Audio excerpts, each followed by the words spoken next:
Hello everyone, आज हम BSc part first की फिजिकल केमिस्ट्री की यूनिट 4 सॉलिड स्टेट का लेक्चर 4 स्टार्ट करते हैं। लास्ट लेक्चर में हमने definition of space lattice and unit cell के बारे में पढ़ा।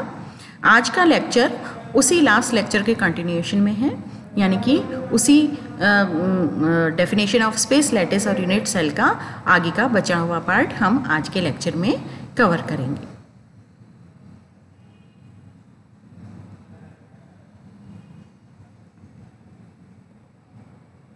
तो लास्ट लेक्चर में हमने यूनिट सेल्स के बारे में पढ़ा था। अब हम हमने दो तरह की यूनिट सेल्स के बारे में पढ़ा था। एक यूनिट सेल्स जो होती हैं उनको प्रिमिटिव यूनिट सेल कहते हैं, और दूसरे तरह की यूनिट सेल होती हैं उनको सेंटर्ड यूनिट सेल कहते हैं। प्रिमिटिव यूनिट सेल में जो एटम्स होते हैं वो कॉर्नर्स पर ही उपस्थित होते हैं, किसी भी यूनिट सेल के केवल कॉर्नर पर उपस्थित होते हैं प्रिमिटिव यूनिट सेल में। और ये देखिए, ये हमने प्रिमिटिव यूनिट सेल पढ़ी थी, इसमें केवल एटम्स कॉर्नर पर ही उपस्थित होते हैं, किनारों के जो हमारा क्यूब है उसके किनारों पर है ना, कॉर्नर्स पर ही उपस्थित होती हैं। और दूसरी तरह की यूनिट सेल थी centred unit cell. Centred unit cell 3 प्रकार की हमने पढ़ी थी। पहली हमने पढ़ी थी body centred unit cell. Body centred यानी केवल एक यूनिट सेल के बॉडी में एक केंद्र में एक एक्स्ट्रा पार्टिकल, एक्स्ट्रा एटम आ जाता है, जिसे कि हम बॉडी सेंटर्ड यूनिट सेल कहते हैं। फिर उसके बाद में दूसरी टाइप की यूनिट सेल हमने फेस सेंटर्ड यूनिट सेल पढ़ी थी। फेस सेंटर्ड यूनिट सेल में हमने देखा था कि जो कॉर्नर एटम्स हैं वो कॉर्नर्स के अलावा, यानी यूनिट सेल्स के कॉर्नर्स के अलावा जो प्रत्येक फेस है, प्रत्येक फलक है, उसके केंद्र में भी एटम्स उपस्थित होते हैं, और इन्हें हम body face centred unit cell कहते हैं। फेस सेंटर्ड यूनिट सेल के बाद में हमने बेस सेंटर्ड यूनिट सेल की बात की थी, या एंड सेंटर्ड यूनिट सेल की बात की थी। हमने कहा था कि जो अपोजिट फेसेस हैं, यानी कि एक दूसरे के जो विपरीत फेसेस हैं, उनमें से कोई दो में से किसी एक विपरीत फेसेस के बीच में एक एक्स्ट्रा एटम उपस्थित होता है, जिसे कि हम एंड सेंटर्ड या बेस सेंटर्ड यूनिट सेल कहते हैं। अब आज का लेक्चर हम इससे आगे कंटिन्यूएशन में पढ़ते हैं कि हमने कहा कि क्रिस्टल सिस्टम जब बनते हैं, तब इन 4 प्रकार की यूनिट सेल से मिलकर ही क्रिस्टल सिस्टम बनते हैं। और अब हम देखते हैं कि कितने प्रकार के हमारे नेचर में क्रिस्टल सिस्टम हमें मिलते हैं। यानी हमारी नेचर में हमें टोटल 7 प्रकार के क्रिस्टल सिस्टम मिलते हैं, और 7 प्रकार के क्रिस्टल सिस्टम जो होते हैं उनके रेगुलर जो फिगर्स हैं, यानी नियमित जो आकृति होती हैं, वह इस प्रकार की होती हैं। तो हम ये कहते हैं कि हमारे नेचर में टोटल हमें 7 प्रकार के क्रिस्टल सिस्टम मिलते हैं, और ये 7 प्रकार के क्रिस्टल सिस्टम जो होते हैं उनको हम इस प्रकार से कहते हैं। फर्स्ट टाइप का जो क्रिस्टल सिस्टम है वह क्यूबिक क्रिस्टल सिस्टम कहलाता है। क्यूबिक क्रिस्टल सिस्टम में जो एजेस हैं ए, बी एवं सी, ये तीनों एजेस की जो लंबाई है वो बराबर होती है। तीनों ही एजेस की लंबाई बराबर होती है, और इनके मध्य के जो एंगल होते हैं अल्फा, बीटा एवं गामा, यह भी तीनों के मान ही 90 डिग्री के बराबर होते हैं। तो क्यूबिक सिस्टम जो होता है वह ऐसा सिस्टम होता है जिनमें तीनों किनारों की लंबाई ए, बी, सी बराबर होती है, और तीनों एंगल क्रिस्टलोग्राफिक एक्सिस के मध्य के जो एंगल्स होते हैं अल्फा, बीटा, गामा, उनके एंगल्स के मान भी बराबर होते हैं। दूसरे प्रकार के जो यूनिट सेल्स होती हैं, क्रिस्टल सिस्टम होते हैं, वह होते हैं टेट्रागोनल टाइप के क्रिस्टल सिस्टम। यानी टेट्रागोनल टाइप के क्रिस्टल सिस्टम्स में 2 किनारे ए एवं बी, उनकी लंबाई तो आपस में बराबर होती हैं, परंतु सी की लंबाई जो होती है वह ए और बी से डिफरेंट होती हैं। यानी 2 किनारे ए बी की लंबाई बराबर होती है और सी की लंबाई अलग होती है, डिफरेंट होती है। और अल्फा, बीटा और गामा जो तीनों एंगल्स होते हैं, तीनों एंगल का मान 90 डिग्री होता है। तृतीय प्रकार के जो क्रिस्टल सिस्टम्स होते हैं वह कहलाते हैं ऑर्थोरोम्बिक सिस्टम। ऑर्थोरोम्बिक सिस्टम में जो किनारे हैं ए, बी, सी, इन तीनों की लंबाई डिफरेंट होती हैं, यानी तीनों ही किनारों की लंबाई डिफरेंट होती हैं, और अल्फा और बीटा और गामा तीनों एंगल के मान बराबर होते हैं 90 डिग्री। तो ऑर्थोरोम्बिक ऐसे क्रिस्टल सिस्टम्स होते हैं जिनमें किनारे ए, बी, सी की लंबाई तीनों अनइक्वल होते हैं, असमान होते हैं, परंतु अल्फा, बीटा, गामा जो कोण हैं उनके मान समान होते हैं 90 डिग्री। चौथे प्रकार के जो क्रिस्टल सिस्टम होते हैं वह हेक्सागोनल क्रिस्टल सिस्टम कहलाते हैं। हेक्सागोनल क्रिस्टल सिस्टम में क्या होता है? हेक्सागोनल क्रिस्टल सिस्टम में किनारा ए तथा बी इन दोनों के मान समान होते हैं, यानी ए और बी की जो लंबाई है वो बराबर होती है, परंतु सी की लंबाई इनसे डिफरेंट होती है, यानी A is equal to B, but A और बी दोनों ही सी के बराबर नहीं होते हैं। और इसके अलावा जो एंगल है अल्फा एवं बीटा, इन दोनों का मान तो 90 डिग्री होता है, दोनों की वैल्यू 90 डिग्री होती है, परंतु गामा की जो वैल्यू है वह 120 डिग्री होती है, 120 डिग्री होती है। गामा एंगल की वैल्यू 120 डिग्री होती है। जो फिफ्थ प्रकार के एंगल्स हैं, फिफ्थ प्रकार की यूनिट सेल्स हैं या क्रिस्टल सिस्टम है, उनको हम रोम्बोहेड्रल क्रिस्टल सिस्टम कहते हैं। और रोम्बोहेड्रल क्रिस्टल सिस्टम की क्या स्पेशलिटी होगी कि इनकी एजेस ए और बी और सी तीनों ही एजेस की जो वैल्यू है, यानी तीनों ही किनारों के जो मान है, लंबाई है, वो बराबर होती है, तीनों ही किनारों की लंबाई बराबर होती है।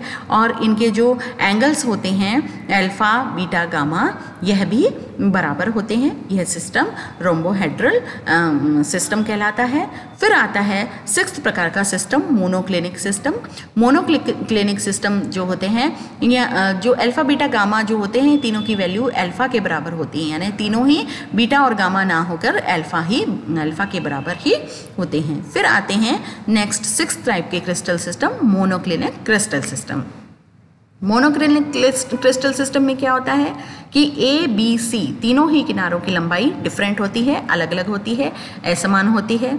अल्फा एंगल का मान 90 डिग्री होता है, बीटा एंगल का मान 90 डिग्री नहीं होता है, और गामा एंगल का मान 90 डिग्री होता है। यानी अल्फा और गामा एंगल का मान की वैल्यू तो 90 डिग्री होती है, परंतु बीटा एंगल की वैल्यू 90 डिग्री नहीं होती है। फिर लास्ट सिस्टम पर आते हैं हम, ट्राइक्लिनिक सिस्टम पर।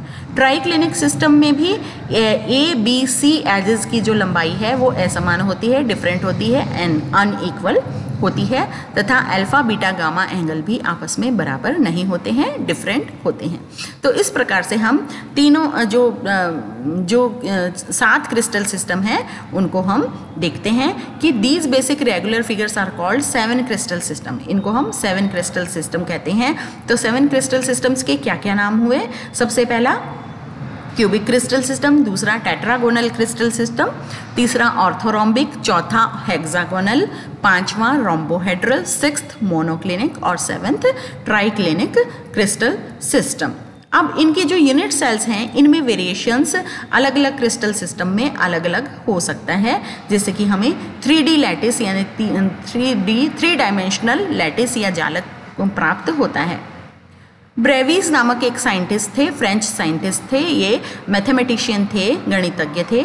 उन्होंने बताया कि हमारे नेचर में, हमारी प्रकृति में केवल 14 प्रकार के ही 3D जालक, 3 डायमेंशनल जालक हमें मिल सकते हैं। हमारी नेचर में टोटल 14 प्रकार के क्रिस्टल जालक होते हैं, और ये 14 प्रकार के क्रिस्टल जालक जो होते हैं वो 7 क्रिस्टल सिस्टम जो हमने अभी पढ़े थे, उन 7 क्रिस्टल सिस्टम में ही डिफरेंट यूनिट सेल्स के कारण उपस्थित हो सकते हैं।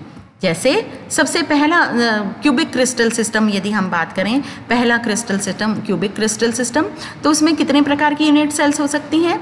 इसमें फर्स्ट टाइप की यूनिट सेल तो क्यूबिक प्रिमिटिव ही कहलाती है, यानी कि जिसमें ए बी सी तीनों किनारों की लंबाई बराबर थी, तीनों एजेस की लंबाई बराबर थी, और अल्फा बीटा गामा तीनों एंगल की वैल्यू भी बराबर थी 90 डिग्री। तो इस सिस्टम में जो सारे एजेस की लेंथ्स और एंगल्स हैं ये इक्वल होती हैं। जिंक ब्लेंड इसका एक एग्जाम्पल है। तो जो क्यूबिक क्रिस्टल सिस्टम होते हैं वो 3 प्रकार के क्रिस्टल सिस्टम पाए जाते हैं, यानी 3 प्रकार के इनके जालक पाए जाते हैं 3 डायमेंशनल। पहला सिंपल क्यूबिक, दूसरा बॉडी सेंटर्ड क्यूबिक, और तीसरा फेस सेंटर्ड क्यूबिक। तो सिंपल क्यूबिक में तो जो कॉर्नर्स पे ही एटम्स उपस्थित होते हैं, सारे कॉर्नर्स पे, क्यूब के कॉर्नर्स पे। बॉडी सेंटर्ड क्यूबिक स्ट्रक्चर में एक क्यूब के बीच में एक एक्स्ट्रा एटम उपस्थित होता है, और फेस सेंटर्ड क्यूबिक में प्रत्येक फेस यानी प्रत्येक फलक के बीच में भी एक एक्स्ट्रा एटम उपस्थित होता है। तो जो क्यूबिक क्रिस्टल सिस्टम है इसमें 3 प्रकार के क्यूबिक क्रिस्टल सिस्टम उपस्थित होते हैं, सिंपल क्यूबिक, बॉडी सेंटर्ड और फेस सेंटर्ड क्यूबिक। तो इसमें 3 वेरिएशन हो गए हमारे, प्रिमिटिव, बॉडी सेंटर्ड और फेस सेंटर्ड। फिर हम आते हैं टेट्रागोनल क्रिस्टल सिस्टम पर। टेट्रागोनल क्रिस्टल सिस्टम जैसा कि हमने देखा था कि इनमें ए और बी एजेस की लेंथ तो बराबर होती है परंतु सी की बराबर नहीं होती है, और अल्फा बीटा गामा एंगल जो होते हैं वो 90 डिग्री के बराबर होते हैं। तो टेट्रागोनल सिस्टम में जो होते हैं वो दो प्रकार की सेल्स यूनिट सेल्स पाई जाती हैं। एक तो प्रिमिटिव यूनिट सेल पाई जाती है और एक बॉडी सेंटर्ड पाई जाती है। तो इस टेट्रागोनल सिस्टम की दो यूनिट सेल्स हो गई, दो वेरिएशन हो गई, प्रिमिटिव और बॉडी सेंटर्ड। फिर हम आते हैं ऑर्थोरोम्बिक क्रिस्टल सिस्टम पर। ऑर्थोरोम्बिक क्रिस्टल सिस्टम में हमने देखा था कि ए बी सी तीनों ही अनइक्वल होते हैं, एजेस इनकी लेंथ अनइक्वल होती है, परंतु अल्फा बीटा गामा एंगल की वैल्यू 90 डिग्री होती है। और इस ऑर्थोरोम्बिक क्रिस्टल सिस्टम में 4 प्रकार के क्रिस्टल स्ट्रक्चर हमें पाए जाते हैं या 4 प्रकार की यूनिट सेल पाई जाती हैं। सिंपल, दूसरी बॉडी सेंटर्ड, तीसरी एंड सेंटर्ड यानी बेस सेंटर्ड, और चौथी फेस सेंटर्ड। तो ये 4 प्रकार की यूनिट सेल हमें पाई जाती हैं इसमें। तो 4 प्रकार के क्रिस्टल सिस्टम ऑर्थोरोम्बिक सिस्टम बनाते हैं। फिर आता है hexagonal crystal system. Hexagonal crystal system में हमने पढ़ा था कि इनके एजेस ए और बी की लंबाई तो बराबर होती है परंतु सी की लंबाई ए बी के बराबर नहीं होती है। अल्फा बीटा एंगल इनका 90 डिग्री होता है और गामा एंगल 120 डिग्री होता है। अब हम इनकी यूनिट सेल यानी इनके जालक की बात करेंगे। 2 प्रकार के जालक इनमें हेक्सागोनल में पाए जाते हैं। ग्रेफाइट इसका बहुत कॉमन एग्जाम्पल है, और इसमें जो होती हैं वे एक ही प्रकार का जालक पाया जाता है, एक ही प्रकार की लैटिस या यूनिट सेल पाई जाती है। एंड सेंटर्ड या बेस सेंटर्ड हम यूनिट सेल इसको कहते हैं। और इसमें प्रिमिटिव यूनिट सेल जो होती है वो जो होती है वह एग्जिस्ट करती है। फिर हम आते हैं रोम्बोहेड्रल, या इसको हम ट्राइगोनल क्रिस्टल सिस्टम भी कहते हैं।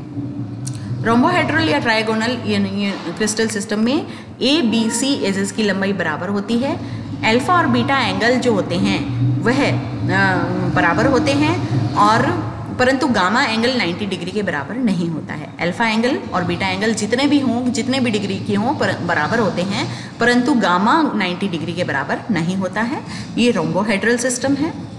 और इसमें जो सिंपल प्रिमिटिव यूनिट सेल पाई जाती है, यह प्रिमिटिव यूनिट सेल है इसकी। फिर आते हैं मोनोक्लिनिक क्रिस्टल सिस्टम पर। मोनोक्लिनिक क्रिस्टल सिस्टम में हमने देखा था कि ए बी सी तीनों ही एजेस की लंबाई आपस में बराबर नहीं होती हैं, तीनों ही डिफरेंट होती हैं। अल्फा और गामा एंगल 90 डिग्री होता है, परंतु जो बीटा एंगल होता है वो 90 डिग्री के बराबर नहीं होता है। यह मोनोक्लिनिक सिस्टम कहलाता है। इसकी 2 यूनिट सेल होती हैं, एक तो प्रिमिटिव यूनिट सेल और दूसरी base centred unit cell. Primitive और एंड सेंटर्ड या base centred unit cell. Last का जो क्रिस्टल सिस्टम होता है वह ट्राइक्लिनिक क्रिस्टल सिस्टम होता है। और ट्राइक्लिनिक क्रिस्टल सिस्टम में हमने क्या देखा, प्रिमिटिव यूनिट सेल ही पॉसिबल होती है। और base centred unit crystal system में ए बी सी तीनों ही बराबर नहीं होते हैं, और अल्फा बीटा और गामा एंगल तीनों ही बराबर होते हैं, यानी ए बी सी भी अनइक्वल होते हैं और अल्फा बीटा गामा भी अनइक्वल होते हैं, और 90 डिग्री के बराबर तीनों ही नहीं होते हैं। तो यह ट्राइक्लिनिक सिस्टम है कि ए बी सी एजेस की लंबाई भी बराबर नहीं होती है, और अल्फा बीटा गामा की वैल्यू भी बराबर भी नहीं होती है, अनइक्वल होती है, और 90 डिग्री के बराबर भी तीनों में से कोई भी नहीं होता है। तो इस प्रकार से हमने different type of unit cells देखी, उनका प्रॉपर क्लासिफिकेशन देखा। तो हम शॉर्ट में हम देख सकते हैं कि कितनी हमारी क्रिस्टल सिस्टम है, उनको हम देख सकते हैं कि हमारा टोटल 14 प्रकार के क्रिस्टल सिस्टम कुछ इस प्रकार के हैं। क्यूबिक क्रिस्टल सिस्टम में 3 प्रकार के हमारी जो हैं वो यूनिट सेल्स पाई जाती हैं। 3 प्रकार के क्रिस्टल लैटिस पाए जाते हैं, प्रिमिटिव, बॉडी सेंटर्ड और फेस सेंटर्ड। उसके बाद में हमने पढ़ा tetragonal crystal system. Tetragonal crystal system में एक प्रिमिटिव टाइप की यूनिट सेल पाई जाती है और दूसरी बॉडी सेंटर्ड यूनिट सेल पाई जाती है। फिर उसके बाद में हमने देखा टेट्रागोनल के बाद orthorhombic crystal system, orthorhombic crystal system में हमने देखा कि 4 प्रकार की यूनिट सेल या 4 प्रकार के क्रिस्टल सिस्टम पाए जाते हैं ऑर्थोरोम्बिक में। प्रिमिटिव टाइप का, बेस सेंटर्ड यानी बेस सेंटर्ड या एंड सेंटर्ड भी कहते हैं, और तीसरा टाइप का बॉडी सेंटर्ड, और चौथे टाइप का फेस सेंटर्ड। 4 प्रकार के क्रिस्टल सिस्टम टेट्रागोनल सिस्टम में पाए जाते हैं। उसके बाद में हमने देखा ऑर्थोरोम्बिक क्रिस्टल सिस्टम। ऑर्थोरोम्बिक में 4 प्रकार के होते हैं। फिर हम आते हैं मोनोक्लिनिक क्रिस्टल सिस्टम में। मोनोक्लिनिक क्रिस्टल सिस्टम में 2 प्रकार के क्रिस्टल सिस्टम पाए जाते हैं, प्रिमिटिव और बेस सेंटर्ड या बॉडी सेंटर्ड हम इनको कहते हैं, 2 प्रकार के पाए जाते हैं। फिर हम आते हैं मोनोक्लिनिक पर। मोनोक्लिनिक पर 3 प्रकार के क्रिस्टल सिस्टम पाए जाते हैं, प्रिमिटिव और बेस सेंटर्ड और प्रिमिटिव। मोनोक्लिनिक क्रिस्टल सिस्टम में जो होते हैं वो मोनोक्लिनिक क्रिस्टल सिस्टम में 2 प्रकार के क्रिस्टल सिस्टम हमारे पाए जाते हैं। और इस प्रकार से हमने देखा कि टोटल कितने प्रकार के क्रिस्टल सिस्टम्स हो गए। टोटल 14 प्रकार के क्रिस्टल सिस्टम इस प्रकार से हमने यहाँ देखे। देखिए 3 क्यूबिक, 2 टेट्रागोनल, 4 ऑर्थोरोम्बिक, 2 मोनोक्लिनिक, और फिर एक आ गया हेक्सागोनल, एक ट्राइगोनल और एक ट्राइक्लिनिक। हेक्सागोनल इस प्रकार का, ट्राइगोनल इस प्रकार का और ट्राइक्लिनिक इस प्रकार का। तो हमने ये देखा कि यह 14 प्रकार के क्रिस्टल सिस्टम इनमें पाए जाते हैं।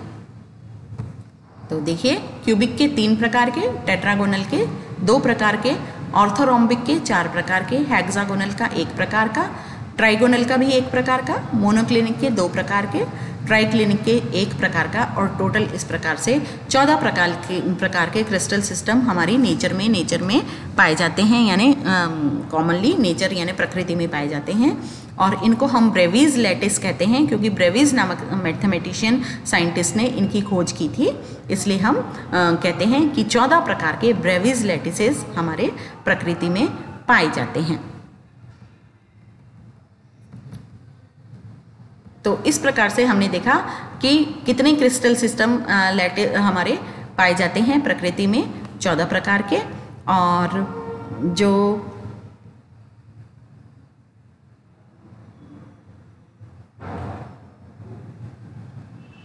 14 प्रकार के क्रिस्टल हमारे पाए जाते हैं, ये हमने देख लिया प्रकृति में, और इनको हम ब्रेवीज लैटिसेस कहते हैं या ब्रेवीज क्रिस्टल सिस्टम कहते हैं।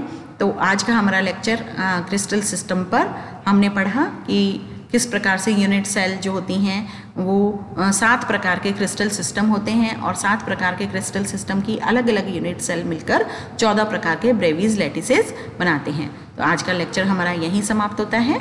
धन्यवाद।